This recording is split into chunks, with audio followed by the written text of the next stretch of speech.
26वें आईनी तरमीम के फैसले तक फौजी अदालतों का केस मौखर करने की दरख्वास्त खारिज। वफाकी फौजी अदालतों को मुकदमात का फैसला सुनाने की इजाज़त देने की हुकूमती इस्तदा मुस्तरद। अदालत ने साबिक चीफ जस्टिस जवाद एस खाजा को 20,000 रुपये जुर्माना कर दिया। सुप्रीम कोर्ट में फौजी अदालतों में सिविलियन ट्रायल के फैसले के खिलाफ इंट्रा कोर्ट अपीलों पर समात। ये कहना गलत है कि सिविलियन का मिलिट्री कोर्ट्स में ट्रायल नहीं हो सकता।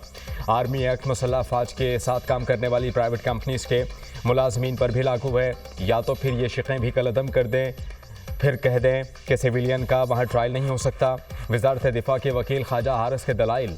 जस्टिस मोहम्मद अली मजहर ने कहा कि आपका केस मगर आर्मी एक्ट की इस शिक में नहीं आता।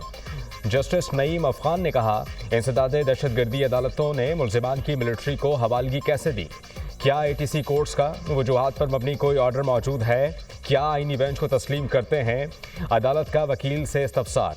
मैं अदालत के दायरे इख्तियार को तस्लीम नहीं करता। वकील जवाद एस खाजा। केस की समाअत कल तक मुलतवी।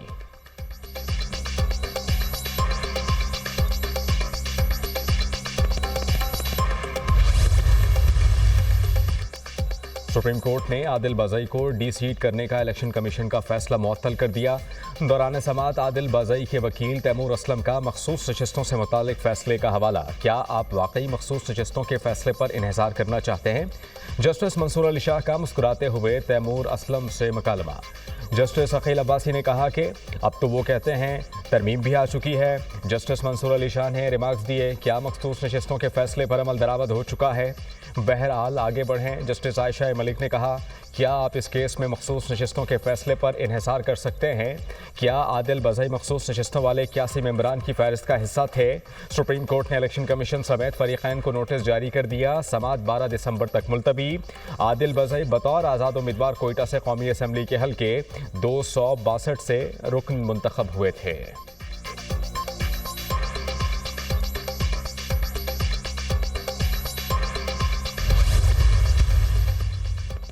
चीनी कंपनी पंजाब में रोबोटिक ज़रई आलात मैन्युफैक्चरिंग प्लांट लगाएगी। महकमा ज़राअत पंजाब और AI फोर्स टेक के दरमियान MOUs पर दस्तखत। वज़ीर आला पंजाब मरियम नवाज़ की AI फोर्स टेक के बानी डॉक्टर खान और CEO से मुलाकात। मरियम नवाज़ की पंजाब में जदीद रोबोटिक ज़रई मशीनरी मैन्युफैक्चरिंग के लिए ताउन की यकीन दहानी। वज़ीर आला पंजाब ने रोबोटिक टेक्नोलॉजी से मुज़य्यन जदीद तरीन ज़रई आलात का मुआयना किया। वज़ीर आला पंजाब मरियम नवाज़ की blue tech clean air alliance के चेयरमैन जी होंगशिंग से मुलाकात। मौसमियाती तब्दीली की वजह से फ़ज़ाई आलूदगी के सद्देबाब के जदीद तरीक़ाकार पर तबादला ख्याल। वज़ीर आला मरियम नवाज़ ने मौसमियाती तब्दीली के सद्देबाब के लिए हुकूमती इक़दामात से आगाह किया। चीनी हुकाम ने मौसमियाती और फ़ज़ाई आलूदगी के खात्मे के लिए हुकूमत पंजाब की काविशों को सराहा। महकमा माहौलियात हुकूमत पंजाब और blue tech clean air alliance के दरमियान MOU पर दस्तखत। मरियम नवाज़ ने कम्युनिस्ट पार्टी ऑफ चाइना के आला सतह वफ़द से मुलाकात भी की।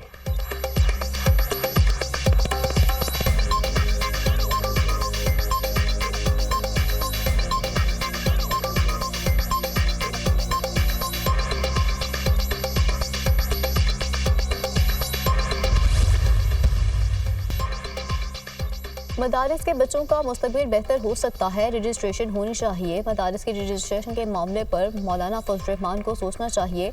तरक्की के लिए सबको अपने रवैयों में तब्दीली लाना होगी। एहतजाब ज़रूरी, लेकिन रवैयों में तब्दीली की ज़रूरत है। गवर्नर सिंध कामरान टसूरी का तकरीब से खिताब। कहा, हर किसी को अपना एहतसाब खुद करना है। नैब ये एहसास ना दिलाए कि मुल्क में सरमायाकारी करके गलती की, निज़ाम ठीक करने के लिए कानून साजी करना होगी।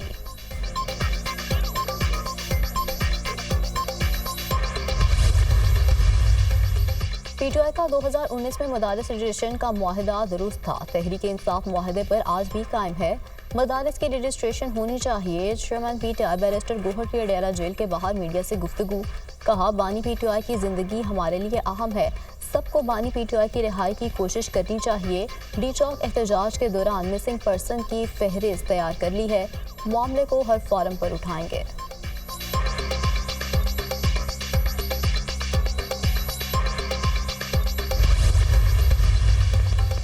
पाकिस्तान स्टॉक मार्केट में नए रिकॉर्ड कायम। 100 इंडेक्स पहली बार 1,10,000 पॉइंट्स की सतह अबूर कर गया। ट्रेडिंग के आगाज पर मनफी रुझान के बाद जबरदस्त तेजी। इंडेक्स में 400 से ज़ायद पॉइंट्स का इजाफा। स्टॉक मार्केट 1,09,446 पॉइंट्स की सतह पर ट्रेड। शाम में असद ख़ानदान का निस्फ सदी का दौरे हुकूमत सिर्फ 10 रोज़ में ख़त्म। शामी सदर बशार उल असद 24 साल हुक्मरानी के बाद मुल्क छोड़कर रूस पहुंच गए। बशार उल असद और उसके ख़ानदान को सियासी पनाह दे दी रूसी हुक्काम। अपोजिशन फोर्सेस ने दारुल हुकूमत दमिश्क का कंट्रोल संभाल लिया। दमिश्क में बागियों का जश्न, हवाई फायरिंग और आतिशबाजी। हाफिज अल असद के मुजस्समे गिरा दिए। जेल से हज़ारों कैदी रहा। दमिश्क एयरपोर्ट पर जंगजुओं का कंट्रोल। सदारती महल में लूट मार, लोग कीमती सामान उठा कर ले गए।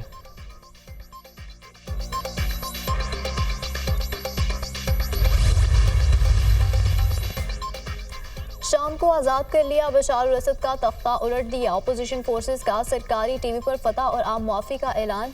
अवाम से पुरअमन रहने की अपील। दमिश्क में कर्फ्यू नाफिज। इंतकाली इक़्तिदार तक वज़ीर-ए-आज़म मोहम्मद अल जलाली को ओहदे पर बरकरार रखने का फैसला। मोहम्मद अल जलाली ने अपने खिताब में कहा कि किसी से बदला नहीं लेंगे। शाम में स्याह दौर का खात्मा करने के बाद नया अहद शुरू होने जा रहा है। तमाम सरकारी गैर सरकारी इमलाक और तनसीबात का तहफ़्फ़ुज़ किया जाएगा। तमाम फोर्सेज और साबिक फौजी एहलकारों को अवामी इदारों से दूर रहने के अहकामात। शामी वज़ीर-ए-आज़म ने कहा कि मुल्क की बेहतरी के लिए मिलकर काम करना होगा। इंतखाबात होने चाहिए। लोगों को अपना हुक्मरान चुनने का हक है। शाम की सूरत हाल पर अक़वाम मुत्तहिदा की सलामती काउंसिल का इजलास कल होगा। लंदन, फ्रांस, जर्मनी और स्पेन में शामी बाशिंदों का जश्न।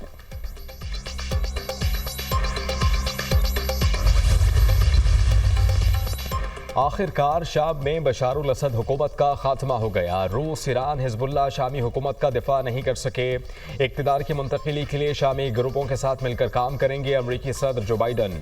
नौ मुंतखब अमरीकी सदर ट्रंप ने कहा कि बशार उल असद अपने मुल्क से भाग गया। पुतिन की क़यादत में रूस इसका मुहाफ़िज़ था। रूस को अब इसकी हिफाजत में कोई दिलचस्पी नहीं। यूक्रेन में फौरी जंग बंदी और मुज़ाकरात का आगाज़ होना चाहिए। पेंटागन के मुताबिक मशरक़ी शाम में अमरीकी फ़ौज मौजूद रहेगी। अमरीका दाइश को भरने से रोकने के लिए इक़दामात करेगा। तमाम शराकतदारों से राबते में हैं। सऊदी हुक्काम। अरब लीग का शामी सरजमीन पर इत्तेहाद और खुद मुख्तारी के तहफ़्फ़ुज़ पर जोर। रूसी वज़ारत ख़ारजा ने कहा कि शाम में रूसी अफवाज को कोई ख़तरा नहीं। Air bases high alert. Opposition से राबते में है। शामी अवाम अपने मुल्क की तक़दीर का फैसला करें। ईरान और तुर्की का मौक़िफ़। सेक्रेटरी जनरल अक़वाम मुत्तहिदा एंटोनियो गुतेरेस ने कहा कि इक़्तिदार की मुंतकिली यकीनी बनाने के लिए बहुत ज़्यादा काम की ज़रूरत है।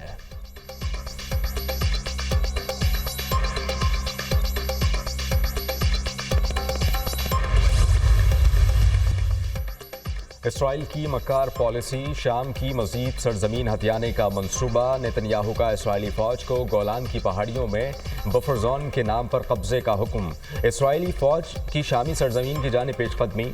इसराइली वज़ीर-ए-आज़म बेंजामिन नेतन्याहू ने अमरीका को शाम में ज़मीनी फ़ौजी कार्रवाई से आगाह कर दिया। इसराइली फ़ौज का गोलान पहाड़ियों से मुल्हिका बॉर्डर पर शामी इलाके में कर्फ्यू का ऐलान। हंगूर में पाकिस्तान की तारीख का रोशन बाब, जुर्रत और बहादुरी की मिसाल। मिशन हंगूर को 53 साल मुकम्मल। 1971 की जंग में पाकिस्तानी आबदोज हंगूर ने नई तारीख रकम की। भारतीय जहाज को समुंदर बुट किया। जंगी जहाज के पान को मफलूज किया। Naval chief admiral Naveed Ashraf ने पैगाम में कहा कि ये दिन हमें हंगूर के अमले की बहादुरी, इस्तेकामत और जज्बे की याद दिलाता है। आज का दिन हमें ये बावर करवाता है कि पेशा वराना महारत और लगन के जरिए हम तमाम मुश्किलात का मुकाबला कर सकते हैं। पाक बहरिया ने हमेशा अपनी सबमरीन फोर्स पर खसूसी तवज्जो दी है और चीन के ताउन से जारी आबदोज का मंसूबा इस बात का मुंह बोलता सबूत है। आज हंगूर क्लास आबदोजों के इजाफे से पाक बहरिया की जंगी सलाहियतों और उसकी जारहियत को तक़वियत मिलेगी। कराची में 17वीं आलमी उर्दू कॉन्फ्रेंस इख्तिताम पजीर। सेशन मैं हूँ कराची में अदाकारा बुशरा अंसारी के साथ खुसूसी नशिस्त। दुनिया न्यूज़ के प्रोग्राम मज़ाकरात की मेज़बान इमरान अशरफ ने भी सेशन में गुफ्तगू की। शायकीन इमरान अशरफ को देख कर पुरजोश। मद्दाहों ने इमरान अशरफ से ऑटोग्राफ लिए और सेल्फियाँ बनाईं। वज़ीर दाखिला मोहसिन नकवी की वफाक़ुल मदारिस के सरपरस्त आला मौलाना फजल रहीम अशरफी से मुलाकात। दीनी मदारिस के बिल के हवाले से तफसीली तबादला ख्याल। मौलाना फजल रहीम ने कहा कि मदारिस के मामलात पर सियासत नहीं होनी चाहिए। मदारिस के इशू पर हम अपना मुस्बत किरदार अदा करेंगे। पंजाब में भी वफाक की तर्ज पर मदारिस महकमा तालीम के मातहत होने चाहिए। वज़ीर दाखिला मोहसिन नकवी ने मदारिस से मुताल्लिक़ मुस्बत किरदार अदा करने की यकीन दहानी कराई। मौलाना फजल रहीम का शुक्रिया अदा।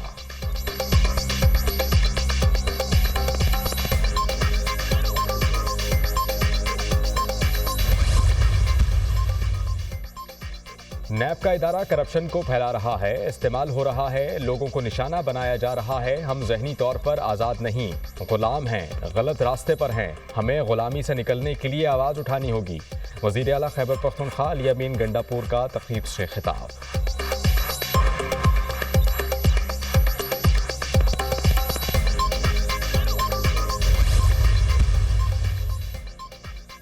और बानी पीटीआई गैर मुल्की एजेंडे पर चल रहे हैं, टारगेट पाकिस्तान है, धरने की कॉल हुकूमत का नहीं अवाम का नुकसान है। बानी ने पहले भी सिविल नाफरमानी की कॉल दी थी, उन्होंने हमेशा पाकिस्तान को नुकसान पहुंचाया। मुझे नहीं मालूम बानी पीटीआई की जान को खतरा है या नहीं।